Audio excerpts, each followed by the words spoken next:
ramène qui va te sortir de l'ombre dans laquelle tu t'es trouvé depuis longtemps.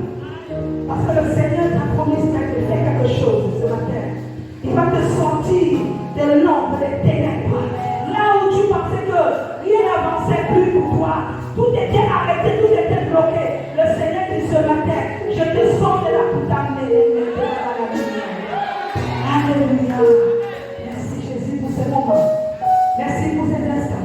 Seigneur, avant que nous puissions rentrer dans le message du jour, je prie, Seigneur Père, que pour cet instant, Seigneur, que tu te manifestes, que tu parles à un cœur, Seigneur, de gloire, un cœur, Seigneur, assoiffé de toi, un cœur, Seigneur, déprimé de toi, un cœur frustré, un cœur découragé, un cœur désespéré. Seigneur, parle maintenant.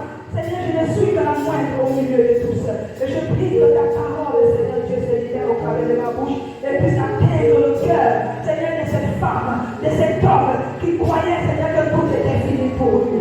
Parce que, Seigneur, lorsque tu te lèves, quelque chose se passe. Et je déclare sur la vie de ton église ici présent que quelque chose va se passer après ces moments que nous sommes en train de passer dans ta présence. C'est pour le nom puissant de Jésus-Christ que nous disons tous Amen.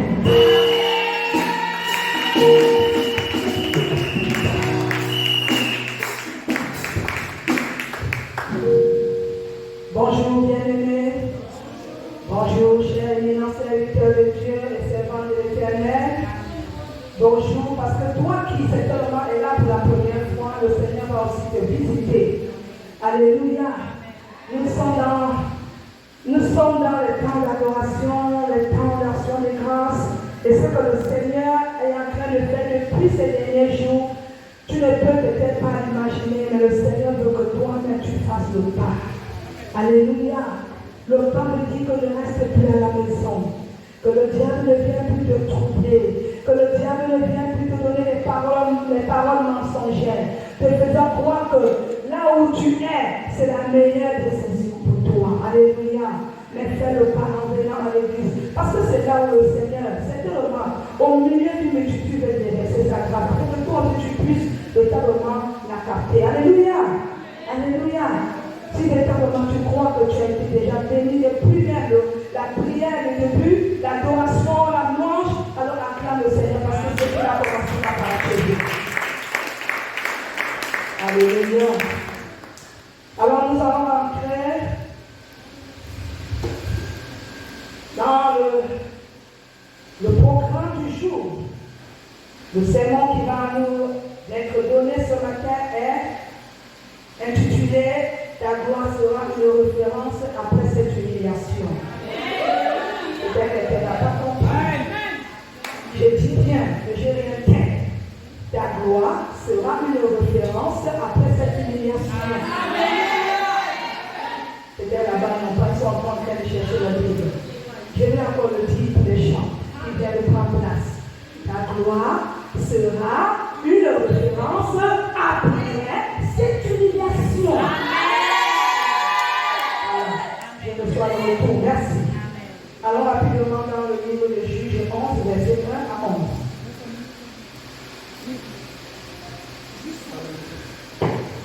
Je lis à la page qui nous fasse une première lecture. Maman.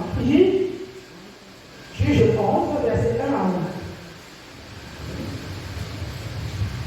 11. Juge chapitre 11, à partir du verset 1 à 11. Jephthé, le Galadite, était un vaillant héros. Il était fils d'une femme prostituée, et c'est Galad qui avait engendré Jephthé. La femme de Galad, lui, enfanта des fils qui, devenus grands, chassèrent Jephthé et lui dirent « Tu n'hériteras pas dans la maison de notre père, car tu es fils d'une autre femme. » Et Jephthé s'enfuit loin de ses frères, et il habita dans le pays de Tob. Des gens de rien se rassemblèrent auprès de Jephthé, et ils faisaient avec lui des excursions. Au verset 4, quelque temps après, les fils d'Amon firent la guerre à Israël. Et comme les fils d'Amon faisaient la guerre à Israël, les anciens de Galad allèrent chercher Jephthé au pays de Tob. Et dirent à Jephthé, viens, tu seras notre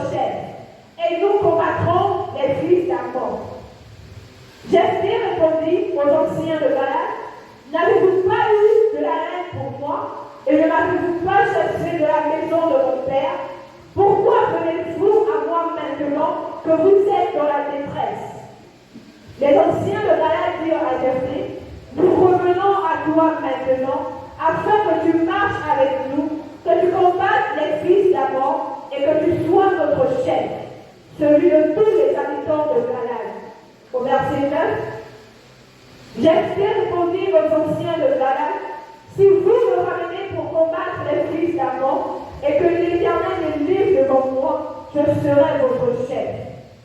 Les anciens de Galaad dirent à Jephthé que l'Éternel nous entende et qu'il juge si nous ne faisons pas ce que tu dis. Au verset 11, et Jephthé partit avec les anciens de Galaad, le peuple prit à sa tête et l'établit comme chef. Et Jephthé répéta devant l'Éternel à Mitzpah toutes les paroles qu'il avait prononcées. Amen.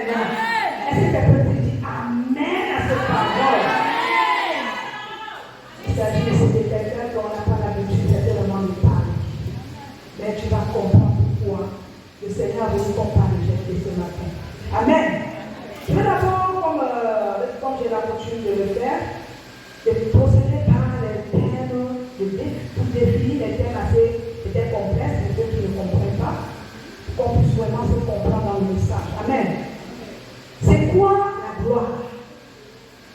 Quand on dit la gloire sera une référence après cette humiliation. C'est quoi la gloire? C'est quoi l'humiliation? Alors, je suis allée dans le dictionnaire. J'ai retenu ceci, que la gloire, c'est défini comme une grande renommée éclatante, répandue dans un vaste public. Est-ce que quelqu'un comprend cela? Et je suis encore allée dans un autre dictionnaire. Alléluia. J'ai compris que la gloire est comme cette célébrité, un grand prestige dont je suis quelqu'un dans l'esprit d'un plus grand nombre. Vous voyez que les deux sont en similitude, se complètent. Alléluia. Donc dans l'esprit d'un plus grand nombre de personnes. On peut encore appeler à la place de gloire comme synonyme honneur. Alléluia.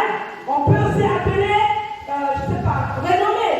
Voilà un peu les synonymes qui caractérisent le terme gloire. On se comprend parce que quand je vais prêcher, j'aurais peut-être touché ces thèmes-là. Ça va toujours dans le même sens. Amen. Alors, c'est quoi l'humiliation? J'ai retenu que l'humiliation, c'est l'action d'humilier ou de s'humilier. Soit tu humilies quelqu'un, soit tu te fais humilier. C'est ce que ça veut dire. Et autrement dit, j'ai compris aussi que l'humiliation, c'est le fait d'atteindre quelqu'un dans son amour propre, dans sa fierté, sa dignité. Quand on dit amour propre, donc quelqu'un qui a sa fierté, sa dignité, tu vas jusqu'à toucher à cela. Et ainsi, et c'est là, dans le but de chercher à déprécier. Déprécier, ça veut dire à le réduire, à le diminuer, à le rabaisser, à le critiquer. Est-ce que quelqu'un comprend cela? C'est ça le terme humiliation. J'ai pris comme exemple, par exemple, on peut utiliser des expressions comme les moqueries, les râleries, quand on se met à ricaner de quelqu'un, on est dans un groupe ou bien on ne sait pas. Alléluia. Et quelqu'un peut-être dit un mot qui n'est pas peut-être assez complet, qui n'est pas compréhensible pour tous. On se met à se moquer de lui. Et cette personne se sent blessée au-dedans de lui, il se sent comme réduit au milieu des autres. Et parfois, le plus souvent, ce sont des personnes qui ne sont pas forts d'esprit. Ils préfèrent même ne plus faire partie du groupe. Parce qu'ils diront que leur place n'est pas là-bas. Alléluia. Est-ce que quelqu'un me suit? Et même dans nos églises, on rencontre encore ce genre de choses où certaines personnes qui se sont senties frustrées ou bien, je ne sais pas, réduites à cause de la manière dont on les parle, à cause de la manière dont on les a traités. Est-ce qu'on se comprend? Alléluia. Alors dans le cadre de Jephthé, je vais simplement récapituler un peu l'histoire de Jephthé. Jephthé ici, comme on l'a dit, juge 11, on dit que Jephthé était le fils de Galadite. Il était le fils de Galadite et il était un vaillant héros. C'était quelqu'un qui combattait. C'était quelqu'un qui ne se laissait pas facilement, je ne sais pas, affaiblir. C'était quelqu'un de fort. Quand on dit vaillant héros, c'est ce que ça veut dire. Et en outre, il est né d'une femme prostituée, une étrangère. Contrairement à la ville dans laquelle il vivait, parce qu'on a donné la ville était quoi, maman, si tu peux me rappeler?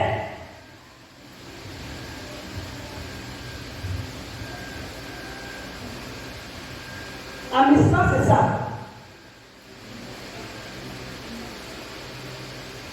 Bon, bref, on va se retrouver après.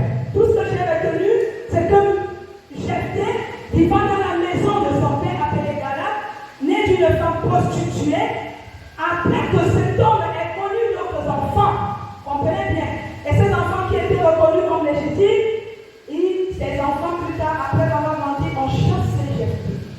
Ils ont dit que tu ne prendras pas part à l'héritage de notre père, parce que tu n'es pas né d'une relation légitime, d'une relation d'un mariage en un mot.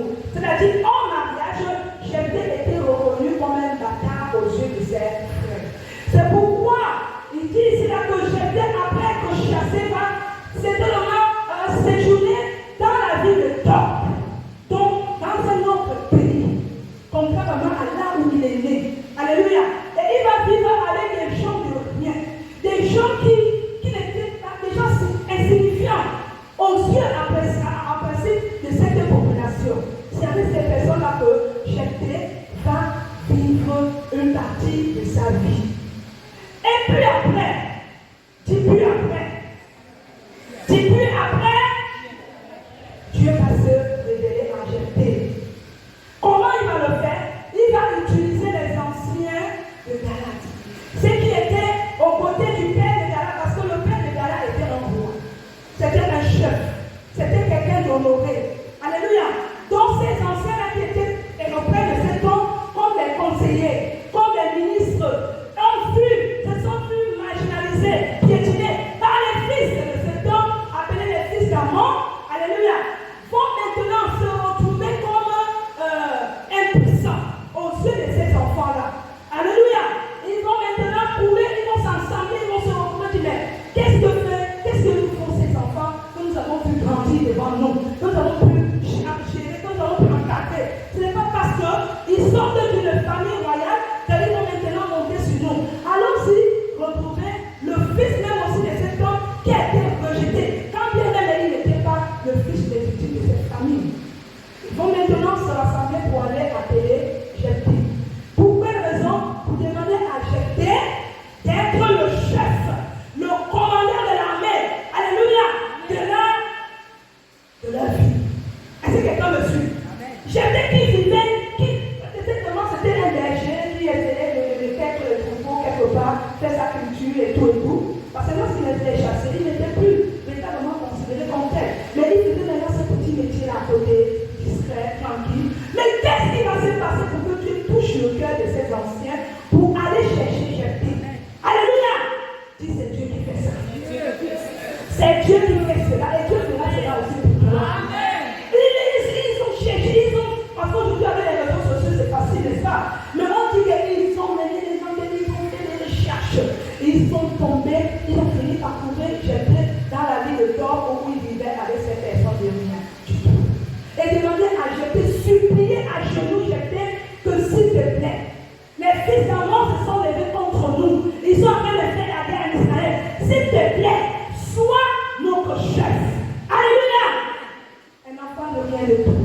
On va dignement élever pour devenir le commandant. Alléluia, le général de l'armée suprême d'Israël. C'est comme ça que Jephthé va dire, parce que c'est quelqu'un aussi de prudent. Il dit, si vous avez permis qu'on me chasse de la maison de mon père, ça veut dire que peut-être vous avez besoin de moi simplement pour cette cause. Et après, quand vous serez satisfait, vous allez me jeter comme du papier. Et il a dit, est-ce que maman peut m'aider avec la lecture? Il a dit quelque chose qui est très Jephthé répondit aux anciens de Galate, n'avez-vous pas eu de la haine comme pour moi? Et ne m'avez-vous pas chassé de la maison de mon père? Pourquoi venez-vous à moi maintenant que vous êtes dans la détresse? Amen. Tu as quel verset? Au verset 7. Est-ce que vous avez compris? Continue. Les anciens de Galate dirent à Jephthé, nous revenons à toi maintenant, afin que tu marches avec nous, que tu combattes les fils d'Amon et que tu sois notre chef, celui de tous les habitants de Alléluia. Que tu sois notre chef, celui de tous les habitants de Galate. Alléluia. Ça, c'était leur parole. Alléluia. Qu'ils ont émis. C'était vraiment devant un plus grand nombre. Pour dire à Jephthé, voilà notre parole. Et il a pris à témoin Dieu, l'Éternel qui craignait lui aussi. Alléluia. Alléluia. Et parce qu'il a mis Dieu devant, par rapport à cette demande, Dieu va maintenant utiliser jeter pour véritablement libérer. C'est pourquoi jeter, je veux dire à quelqu'un, le nom de jeter signifie celui-là qui ouvre. Ou encore celui-là qui est celui-là que Dieu libère. Enfin, pour devenir ensuite un libérateur pour son peuple. Peut-être que certains pensaient que si dans le nom de jeter, comme il sort de la main du sein d'une prostituée, ça ne peut pas agir. Mais je vais encourager quelqu'un à donner le nom de ça à son enfant jeter. Amen.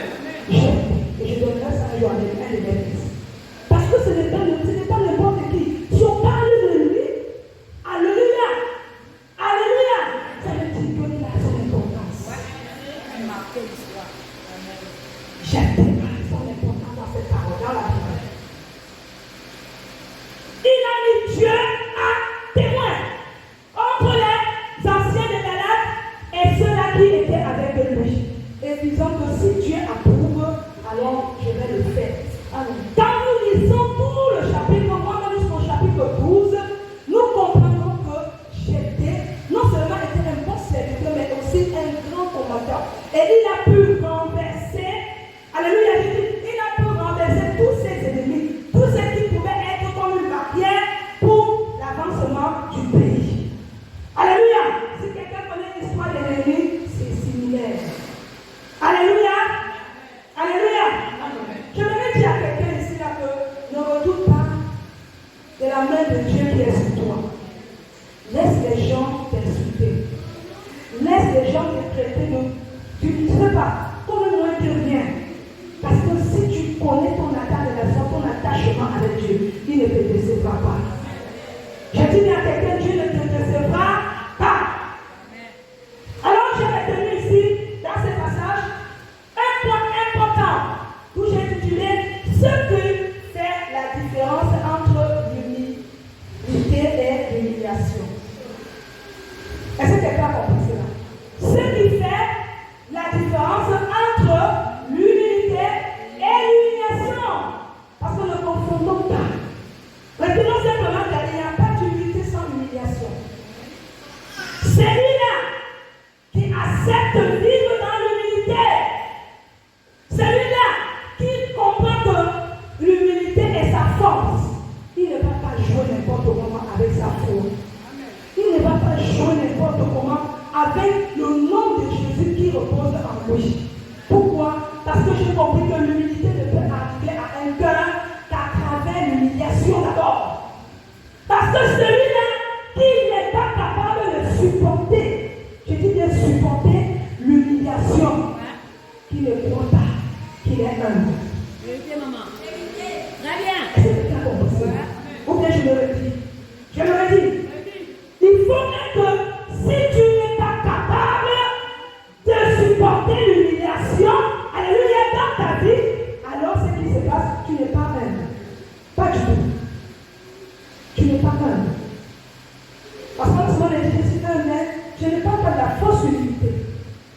Parce qu'il y a l'humilité que Jésus lui-même a dit, Paul a dit, que l'humilité fait quoi? Précède quoi? Le rabaissement. La gloire, n'est-ce pas? Mais qu'est-ce qui fait rabaisser l'homme? L'orgueil. L'humilité, ça fait partie des vertus de l'esprit. Celui qui accepte de vivre dans l'humilité, qui sache que sa gloire, que Dieu est en train de préparer. Alléluia. Alléluia. Ne tardera pas de bousculer. Tout le monde dit aux gens, ouh, qu'est-ce qu'on a? Qu'est-ce qu'on y pensait pas? Il y a des gens qui ont des telles expressions. On ne peut même pas imaginer. Quand j'avais parlé de son alliance est ici là. Beaucoup me disaient, un tel comportement peut se marier. Mais quand je dis une chose, Dieu est celui-là qui change les situations.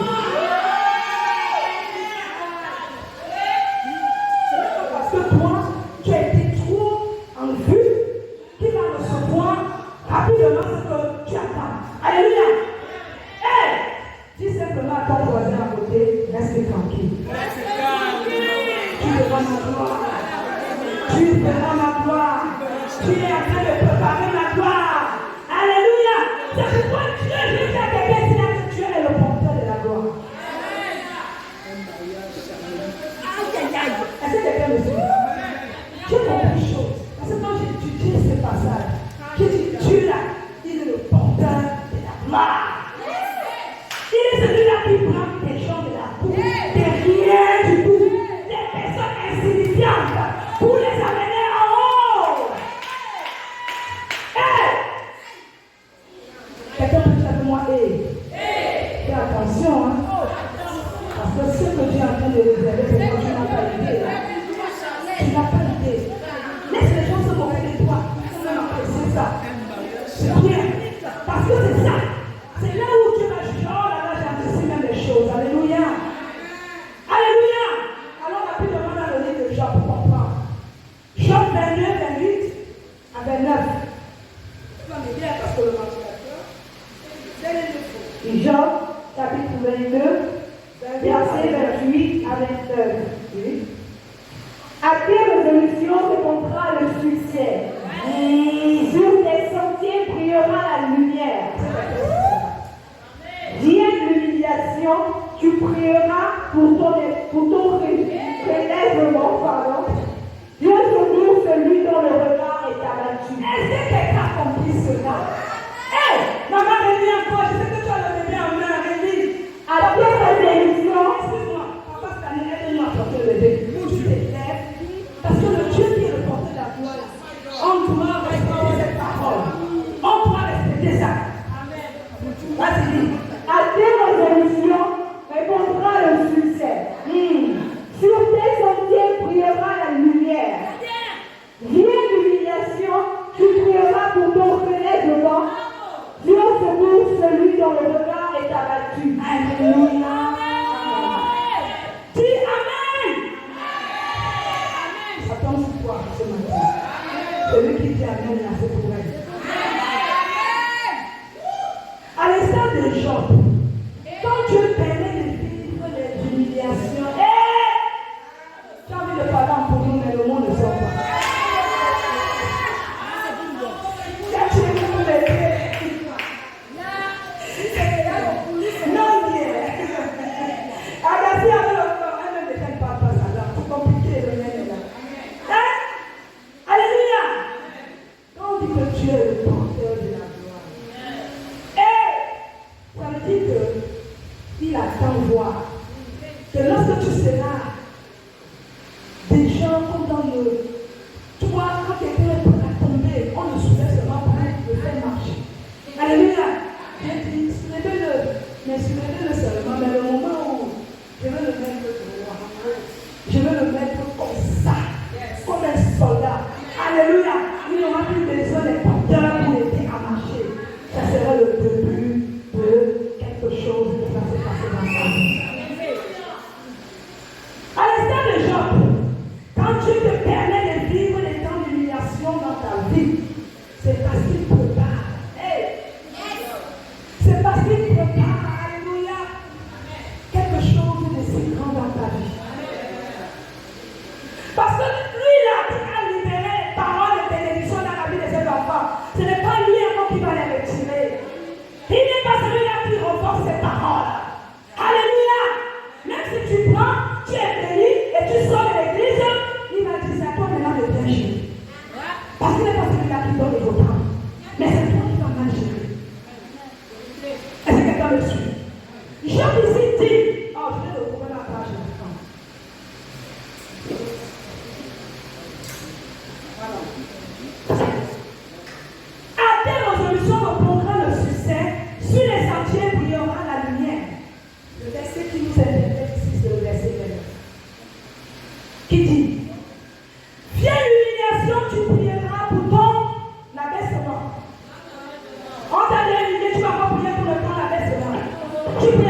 Mhm. Tu prieras pour ton relèvement. Mhm. Dieu secoue celui qui donne le regard. Et Le regard est abattu. abattu. Dieu aime.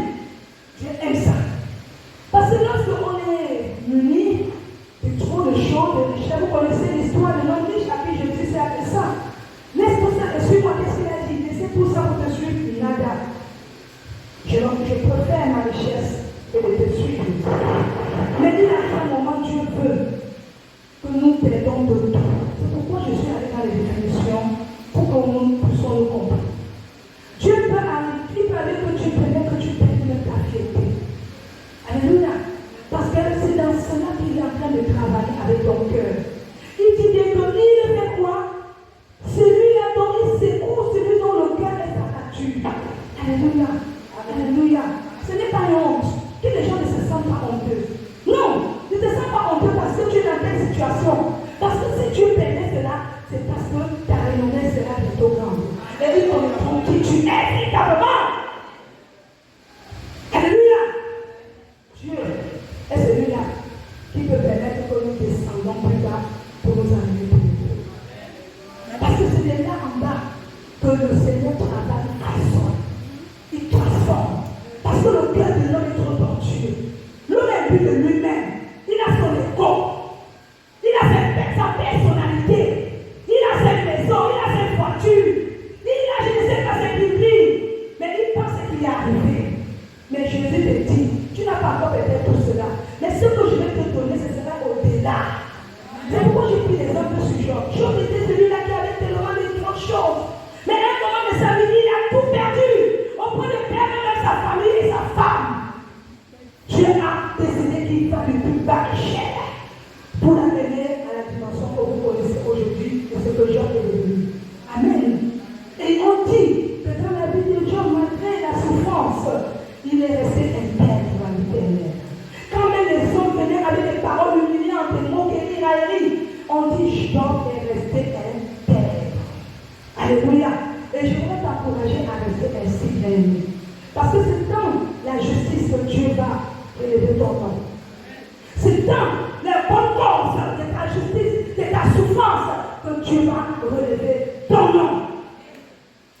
Et je vais déclarer sur ta vie ce matin. Crois-moi, Dieu va relever ton nom.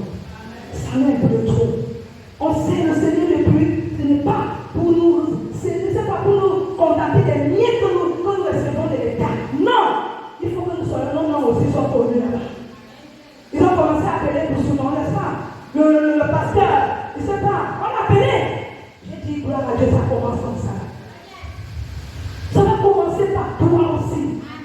Nous sommes dans les temps de la transition et Dieu est en train de préparer quelque chose que tu n'as pas idée. Je ne sais pas si c'est toi. Je ne sais pas si c'est l'autre. Mais je sais une chose. Dieu est en train de préparer quelque chose pour cette vie. Et c'est le cœur humble là que Dieu va mettre en haut. Alléluia. Allons sur la deuxième partie B. Toujours on est sur ce Dieu est le porteur de la gloire.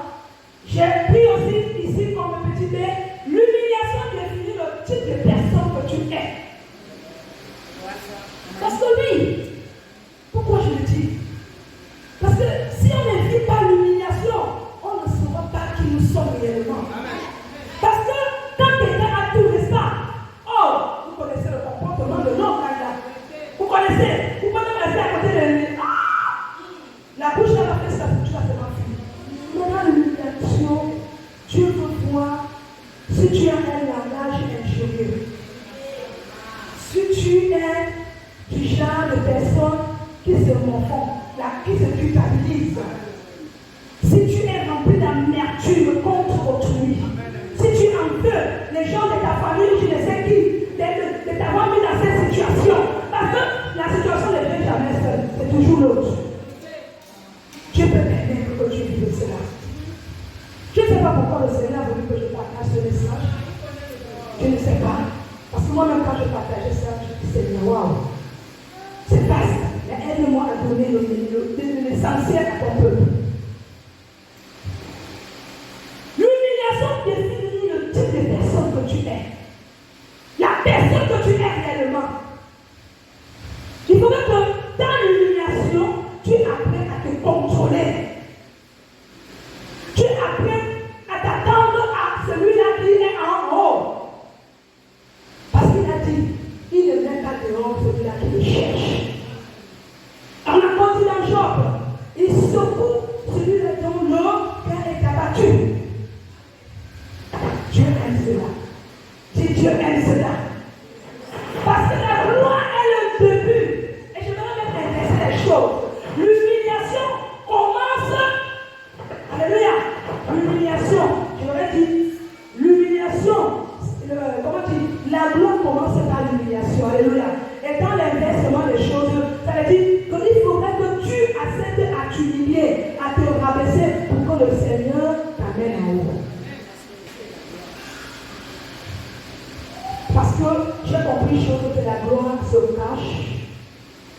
Avant même que je n'avance, comment on appelle? Apprends-moi ce que je t'ai demandé depuis tout à l'heure.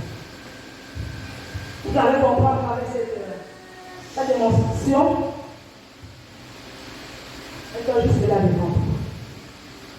Je vais choisir quelqu'un dans la salle. Comment on appelle? Samuel, viens. Viens. Viens.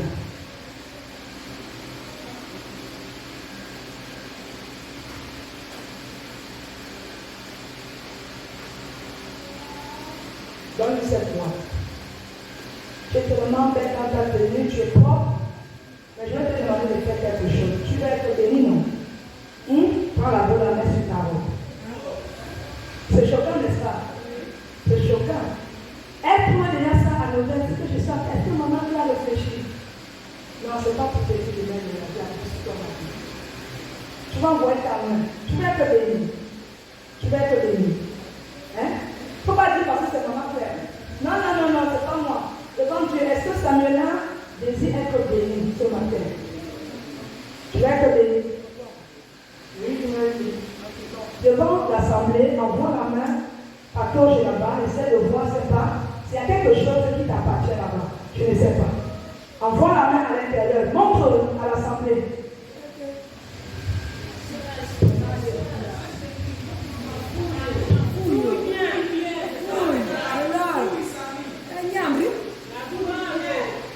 Tu as vu quelque chose? Qu'est-ce que tu as vu? Qu'est-ce que tu as vu? Montre ça. Qu'est-ce que tu as vu dans cette boue? Elle a trouvé de l'argent. Va avec. Alléluia. Elle a trouvé de l'argent dans cette boue. C'est pour dire ceci. La gloire est cachée dans l'humiliation, dans la saleté. On t'a traité de sale. On t'a traité de vulgaire. Mais je veux te dire une chose. C'est même en te traitant ainsi que Dieu est en train de bâtir un trésor pour toi. Vous voyez, à travers cette démonstration, c'était simplement pour dire que l'humiliation se présente comme, je veux dire, se trouver du trésor ou de l'or dans la boue. J'étais au Burkina Faso, j'ai vu des gens en train de creuser des montagnes. Ils ont tellement même creusé des montagnes, c'est que ça fait des labyrinthes, comme des maisons. Mais je me suis posé la question, pourquoi vous faites tout ceci? Ils disent que vous cherchez de l'or. Et parfois, quand on va te montrer l'or qu'ils retrouvent, c'est un métal aussi minime. Vous allez voir le taux de travail qu'ils vont mener, ils vont effectuer pour arriver à trouver ce petit métal, mais un petit métal de valeur, dit de valeur. Parce que ça sera que le Seigneur fait de ton nom. Et il fera de ton nom cette femme de valeur, cet homme de valeur. J'ai fait exprès qu'elle n'aime, parce que je connais ma fille, elle n'aime pas les trucs comme ça. Tu vas lui dire, mais sont tellement propres, on ne doit pas toucher la salle. J'ai fait exprès. Je suis à la maison, vous connaissez, j'ai un chien de race. Quand il fait ces trucs, si on n'a pas fait sortir, il va faire pipi, il fait sel. Tu vas dire à sa vie, essuie. Je regarde moi l'attitude, j'ai souvent travaillé le cœur de ma fille avec ça. Alléluia. Parce que c'est ce que l'on n'aime pas là qu'il faut le faire pour travailler son cœur. Aujourd'hui, vous la voyez le maintenant au cœur. C'est un travail. Le Seigneur veut que nous sortons de nous enlevons notre ego et que nous nous présentons à lui nus. Quand Jésus s'est présenté nu à la croix, Jésus s'est humilié en présentant sa nudité au public. Et vous me c'était pour rien. S'il n'acceptait pas ça, aujourd'hui tout le monde ne seront pas là. Est-ce que quelqu'un me suit? Il peut arriver cela. Je ne dis pas qu'à tous les niveaux, accepte que l'on t'écrase. Non. Mais si c'est pour la bonne cause, tu comprendras mieux parce que j'ai intitulé ici supporter l'humiliation quand l'injustice devient une faveur. Et cela est tiré dans 1 Pierre 2, 19, 23. Supporte l'humiliation quand l'injustice devient une faveur pour toi. Ça paraît à l'auteur, n'est-ce pas? Mais on va comprendre la carrière. Car c'est une grâce que de supporter les afflictions par motif de conscience envers Dieu, quand on souffre injustement. supporter le mauvais traitement pour avoir commis des fautes. Mais si vous supportez la souffrance, lorsque vous faites ce qui est bien, c'est une grâce de mon Dieu. Au verset 21. Et c'est à cela que vous avez été appelés, parce que Christ aussi a souffert pour vous, vous laissant un exemple afin que vous suiviez ses traces. Au verset 22, lui qui n'a point commis le péché et dans la bouche duquel il ne sait point trouver de fraude, lui qui injuriait, ne rendait point d'injures, maltraité, ne faisait point de menaces, mais s'en remettait à celui qui juge justement. Alléluia. Amen. Tu as été au verset 23. Verset 23, merci. Ce qui nous amène ici, je vais lire particulièrement le verset 19. Car c'est une grâce que de supporter les afflictions. Les afflictions, autrement dit la souffrance. Par motif de conscience envers Dieu, quand on souffre injustement. Alléluia. Ça veut dire quoi? Que si tu supportes une injustice, tu viens sans Dieu, cette injustice sera vaine. C'est-à-dire Dieu ne va pas considérer cela. Ça veut dire que tu allais voler, tu allais tuer, tu allais faire, commettre une faute, c'est pas un délit. Et cela t'a amené quoi en prison, ou comme la première dame, on l'arrête pour histoire d'usage de faux, imitation de signature et tout. Elle mérite aussi la prison. Alléluia. Ça veut dire qu'elle a mérité son humiliation. De grande dame qu'elle était, elle est devenue maintenant une prisonnière. Alléluia. Ça veut dire qu'il ne faudrait pas que tu sois à mesure de faire des choses qui vont compromettre ta fierté. Est-ce que vous comprenez cela? Et à la suite, il dira, en effet, quelle gloire y a-t-il à supporter de mauvais traitements pour avoir commis des fautes? Mais si vous supportez la souffrance, lorsque vous faites ce qui est bien, c'est une grâce devant Dieu. Alléluia. Amen. Alléluia. Amen. Parce que celui-là qui nous procure, alléluia, la victoire, il est tellement juste. Je vais encourager quelqu'un ici là, supporte les injustices. Il peut arriver, oui, qu'on te traite de tous les noms, alors que tu n'es pour rien. On peut te pas, il y a des innocents qui vont en prison, n'est-ce pas? Mais bien un jour où le Seigneur arrive à les sortir de là. Alléluia. Il y a des situations comme ça qui peuvent arriver, mais Dieu dit, ne le branche pas, n'insulte pas, n'utilise pas ta bouche pour maudire. Lève simplement le regard avec Dieu. Alléluia. Parce que celui-là qui a vécu la grâce, alléluia, celui-là qui a vécu la grâce, ou bien celui-là qui n'a pas vécu la grâce, je veux dire, ne connaîtra jamais aussi cette grâce-là. Il faut vivre la grâce pour la connaître. C'est pourquoi j'ai pris l'exemple sur Jésus. À l'instant de Jésus, il a supporté toute forme d'humiliation des hommes. Il est allé, on l'a condamné injustement. On l'a torturé jusqu'à mort. La Bible dit, il s'est laissé traîner jusqu'à la croix de Golgotha, comme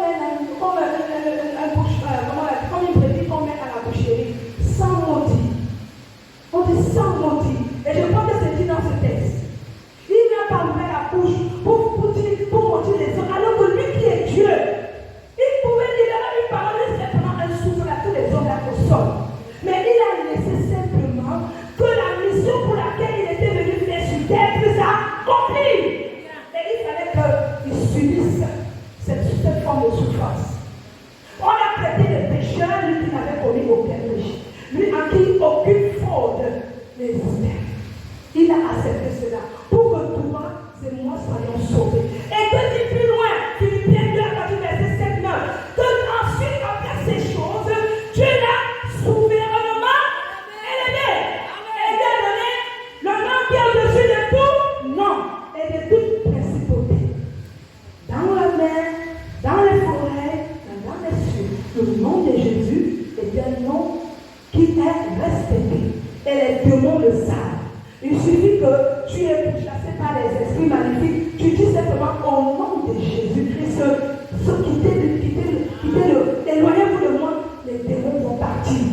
Le nom qui fait trembler les principautés, le nom qui guérit les malades, le nom qui fait lever les boiteux, le nom qui ouvre les yeux aux aveugles, c'est le nom de Jésus-Christ.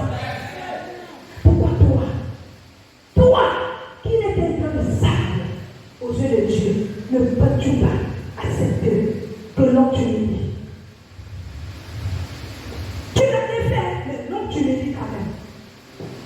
ton voisin, continue à t'humilier de moi. Continue.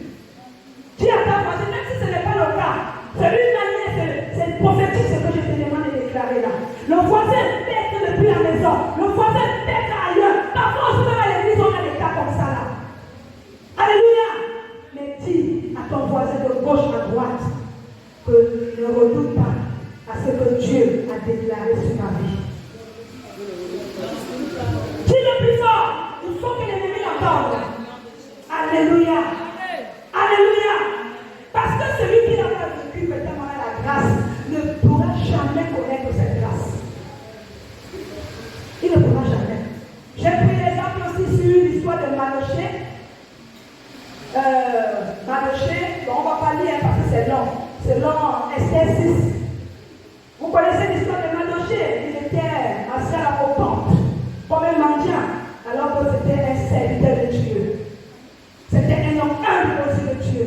Mais les gens comme Aman ont prouvé que comme il ne se prosterne pas devant lui, parce que pour lui, il fallait que tous les Juifs, tous les Israélites qui étaient là-bas en esclavage, puissent se prosterner à ses pieds. Ce n'était pas devant le roi, mais devant le chancelier, le conseiller d'assurer le roi.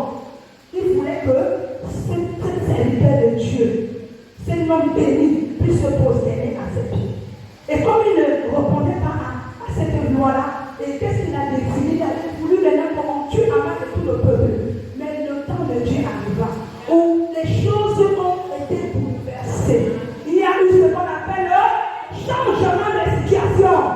Maintenant, on a vu plus loin Amanoché est élevé et Aman est comment?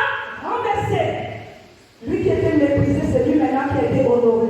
C'est lui maintenant qui pouvait porter l'agneau, qui manquait de quel que soit ce qu'il dira, le peuple l'écoutera. Est-ce que tu peux acclamer le Seigneur? Alléluia. Il y a tellement d'exemples. Il y a tellement d'exemples que je peux reprendre. Vous connaissez l'histoire de Néhémie. Cela relève de notre thème de l'année 2023. Nous avons parlé de l'histoire de Néhémie. Ça devrait nous impacter. Néhémie n'était pas aussi de moi, mais étant un chancelier du roi. Il était comme esclave là-bas. Mais les gens comme Tobija et je ne sais pas quoi, Samala, ont profité de sa faiblesse parce qu'ils prenaient ça comme une faiblesse. Vous savez, le silence peut être aux yeux de quelqu'un de l'adversaire comme une faiblesse. Mais ils ne savent pas le Dieu qui est caché derrière toi. Alléluia. Mais quand Dieu s'est manifesté, alléluia, la muraille a été rebâtie, oui ou non? Elle a été rebâtie, oui ou non? Au travers de qui? De Néhémie. Parce que ce que Dieu veut faire avec nous, avec toi, ce que tu dois comprendre, ne te laisse plus abattre. Ne laisse plus, ne sais pas, les hommes. Tu ne peux pas utiliser n'importe quel homme dans ton entourage pour te rabaisser. Tu ne sais pas, peut-être ça peut être ton mari, ça peut être ton frère, ça peut être ton enfant, ça peut être ton voisin, ça peut être ton père, ça peut être ta mère. Mais laisse-moi te dire, dis que ce ne sont que les hommes. Mais comme ils ne sont que les hommes, ils n'ont pas le dernier mot sur ma vie. Parce que celui qui a le dernier mot, celui qui a le pouvoir de mettre le point pour dire que c'est la fin de la vie de la marque aujourd'hui là, c'est Yahweh. C'est El Shaddai. C'est Elohim. Alléluia.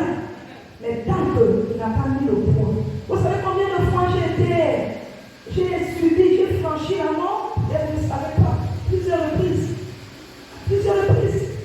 Avant même l'histoire de Covid, avant même l'histoire des opérations de vétérinaire, j'ai subi. Dans ma famille, on disait que parce qu'on était passible de mourir après 2 ans dans notre famille, ils ont commencé par l'ignorance de mes parents, ils ont pris deux de mes soeurs. Et ils voulaient continuer, j'ai dit, vous mentez. Moi là, je vais ans, je me suis levée, j'ai dit, Seigneur, si je suis véritablement ta servante, permets que ces choses s'arrêtent au nom de Jésus. Et cela s'est arrêté.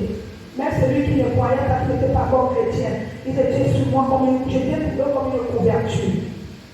Parce que je leur avais déclaré ceci. Je ne sais pas si vous avez dit, pendant que la dépouille de ma petite soeur en effet était étalée, Je leur ai dit plus jamais ça. Le prêtre était là, mes parents étaient là, les patriarches tous étaient là. J'ai déclaré ceci. Que là où ma petite soeur est couchée là, je suis en train d'aller l'enterrer. Si vous avez déjà arrêté un autre programme pour toucher l'un de nous, parce que nous n'avons pas demandé un aide dans cette famille. Mais si c'est le cas, prenez-moi. Je le dis devant Dieu. J'avais déclaré cela.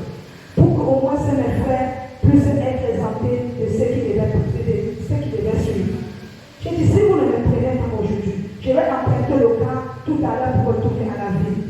C'est le moment pour vous de le prendre. Si vous ne le faites pas, on était en 2023. J'ai dit, si vous ne le faites pas maintenant, alors vous ne le ferez plus jamais, ni sur ma vie, ni sur la vie de mes frères.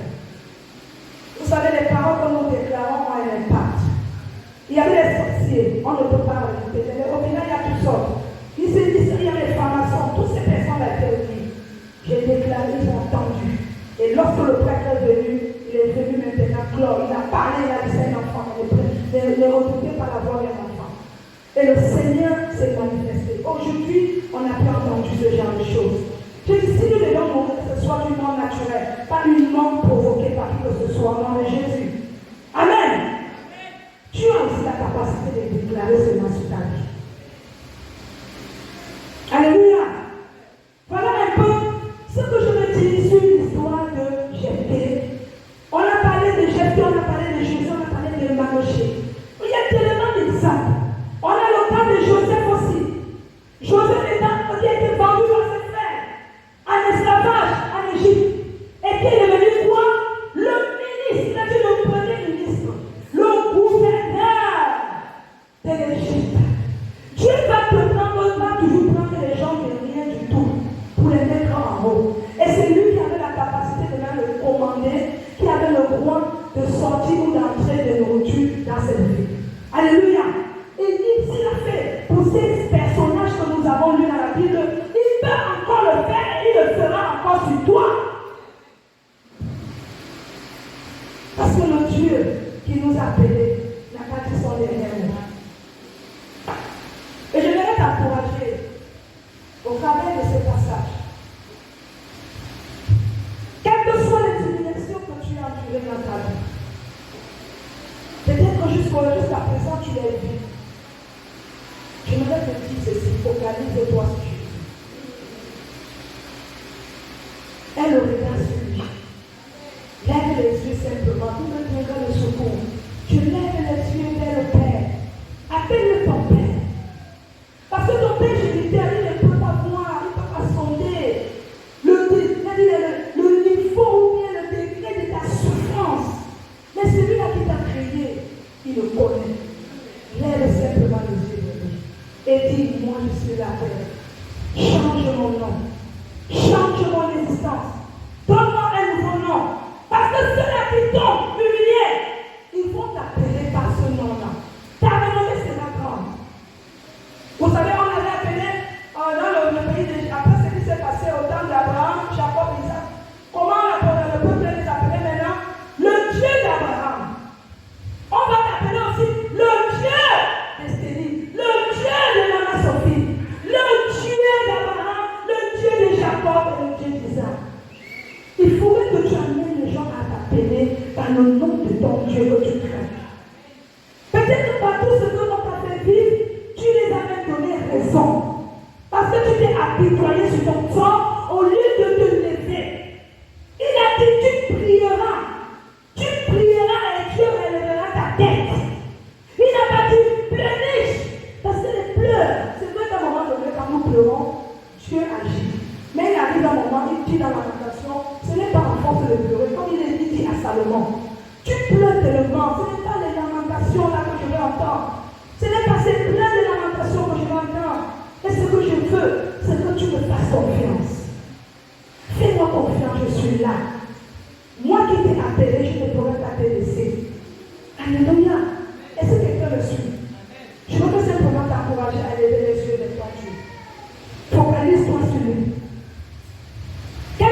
avec elle.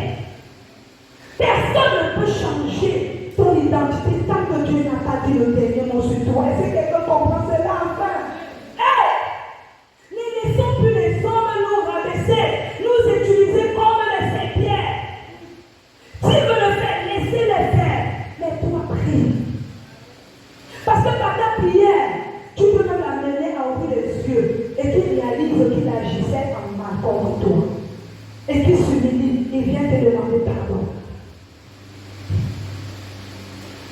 Il est arrivé peut-être que tu vis ces choses-là, mais je peux te rassurer que le Dieu qui t'a fait la promesse là, il reste et il demeure fidèle.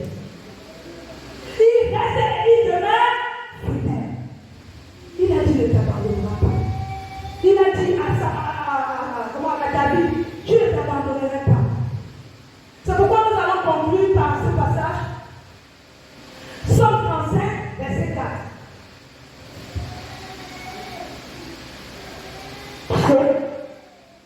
Chapitre 35, Verset 4. verset 4, il dit qu'il soit heureux, qu'il soit honteux et confus ceux qui ont veulent à ma vie, qu'ils reculent et rougissent ceux qui méditent ma perte. Amen. Alléluia. Ce même verset se retrouve dans Psaume 70. Je vais encourager quelqu'un à prendre ça comme un moment de prière. Quand tu ne sais pas quoi dire à Dieu, quand tu es devant telle situation, remets-toi simplement à Dieu. Lis Psaume 70, tout le chapitre est court. Et tu lis aussi le Psaume 35, au verset 4. Il dit que, reprends, verset 4, chapitre 35. Au verset 4, qu'ils soient honteux et confus, Oui. ceux qui en veulent à ma vie. Qu'ils soient honteux et confus, qu'ils tombent à la confusion. Et ils auront honte lorsque Dieu va relever ta tête. Ça c'est quoi? Ils pensent que comme ils te voient encore là, tu prends les taxis, tu marches, tu es là, tu traînes ton bébé sur le soleil. Ils pensent que c'est la fin. Dis seulement, mais mon Dieu, c'est lui qui a le dernier. Mais ils seront dans la confusion. Et pendant même que tu es en train de recevoir cette parole dans ton cœur, je suis en train de voir tes ennemis dans la confusion. Parce qu'ils se posent la question, qui a fait écouter cette parole sur la terre? Vous savez, il y a des choses que Dieu, le Satan fait tout pour que nous ne puissions pas bénéficier de ça. Il va créer des embuscades. Il va créer des occupations dans ta vie. Des prétextes. Tu veux sortir pour venir à l'église, c'est là où quelqu'un cogne à ta porte.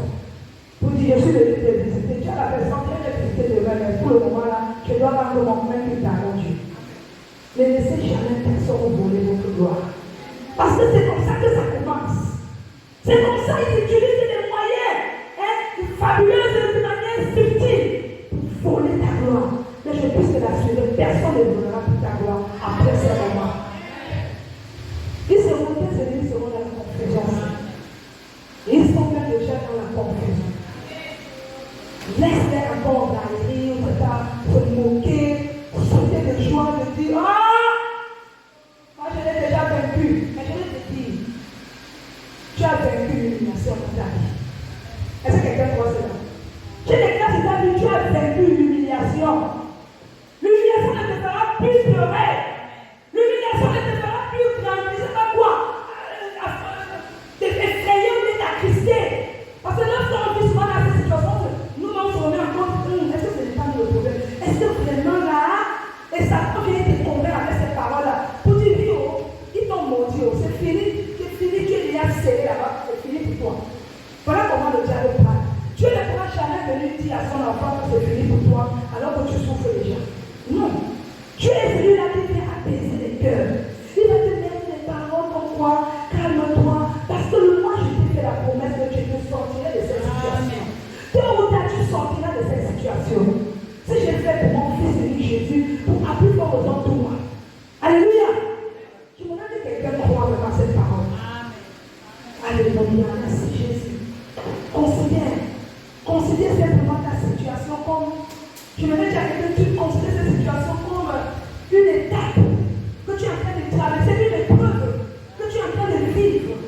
Parce que l'épreuve, elle est que pour te tuer. Parce que viendra le temps de la détresse, tu as souri, tu as ri. Quand Agar se moquait de Sarah, elle ne savait pas que le temps de la gloire de Sarah allait sonner et qu'elle deviendra la mère d'une multitude qu'on parle aujourd'hui. Jusqu'à l'arrivée de Christ. Laisse les gens d'Agar se moquer de ta situation. Mais ils oublient une chose, que le Dieu qui a libéré les paroles de grâce sur ta vie, il est tardera de l'accomplir au nom de Jésus. Elles sont nombreuses dans nos vies, les Agar.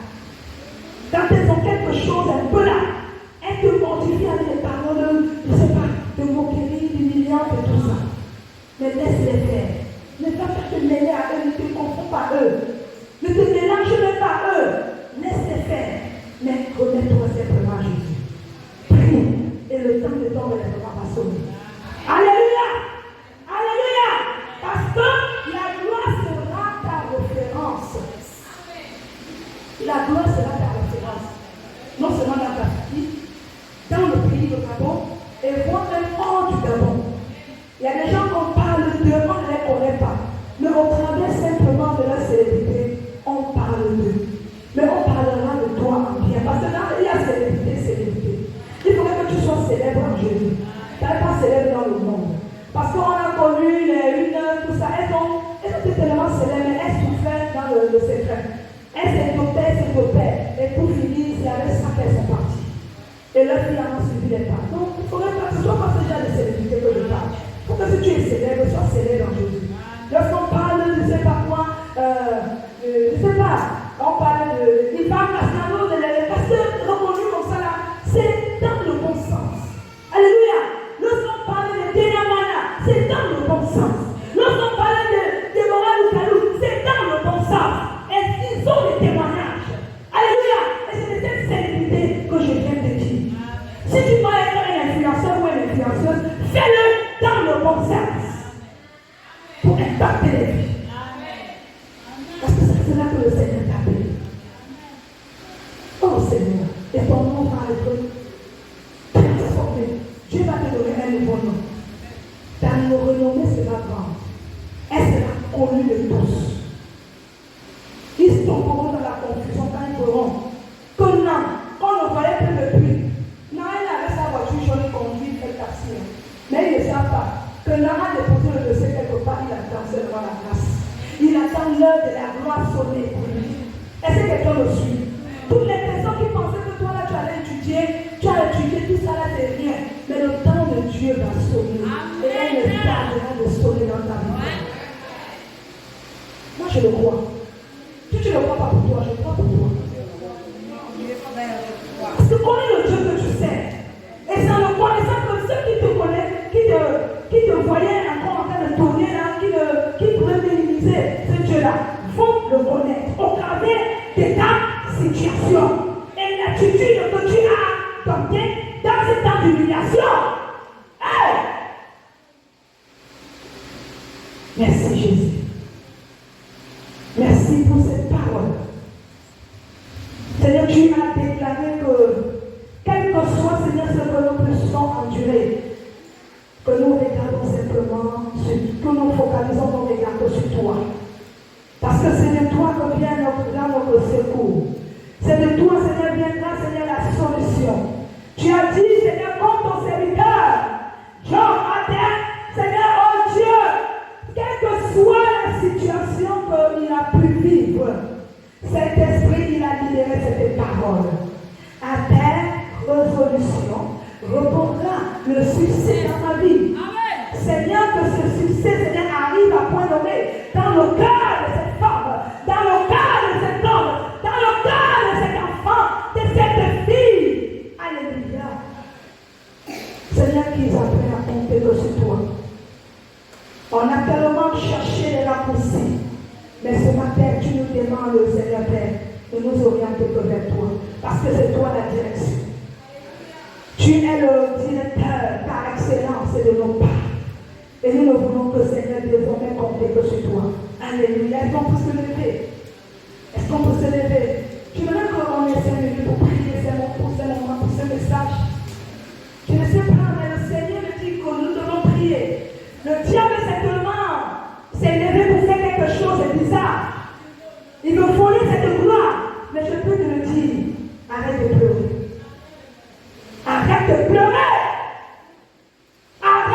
couler ces larmes-là.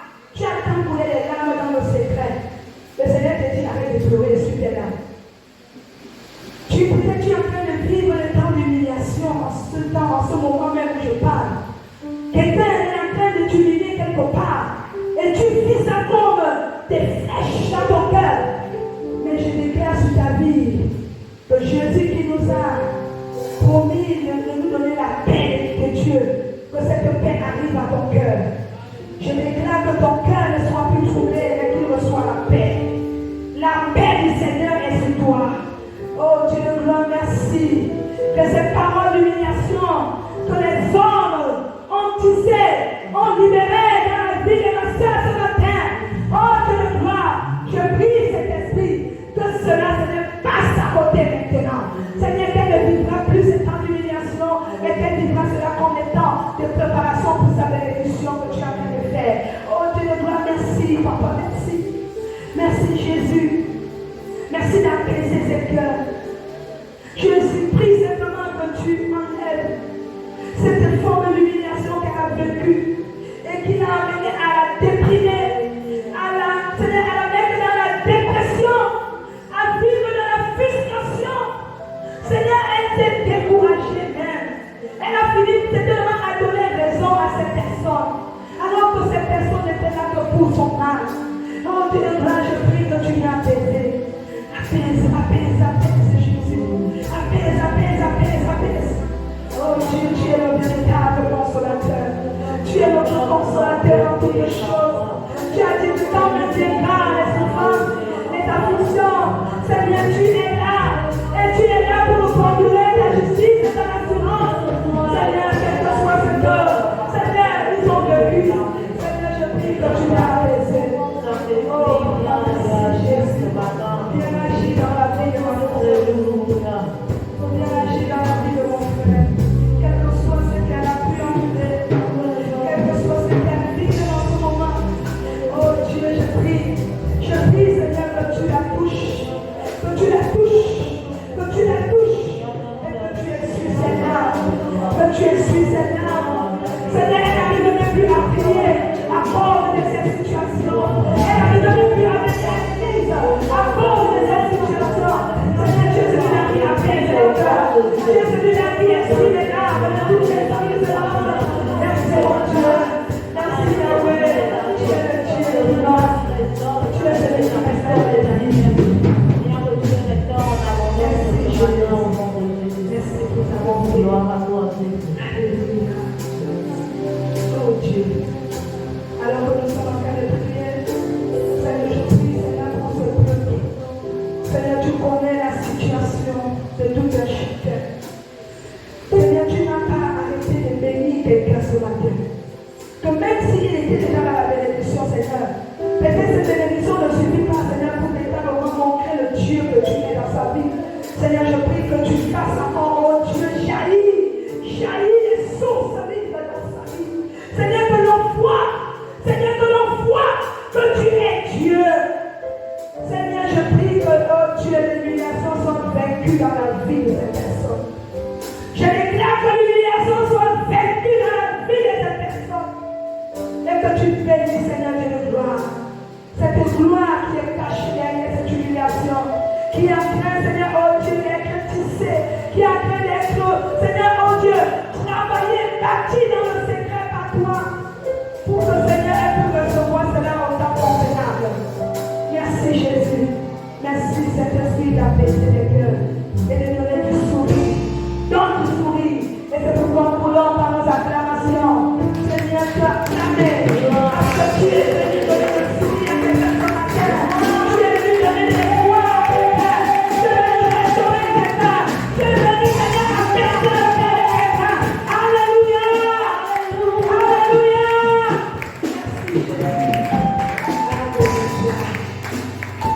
Merci, Jésus. Tu es Dieu de paraclet. Amen. Prenons place un moment. Alors, le message étant à sa fin, nous allons présenter ici le séminaire qui a. Le séminaire, notre séminaire que nous sommes en train de préparer, qui aura bien lieu dès ce jeudi, le 7.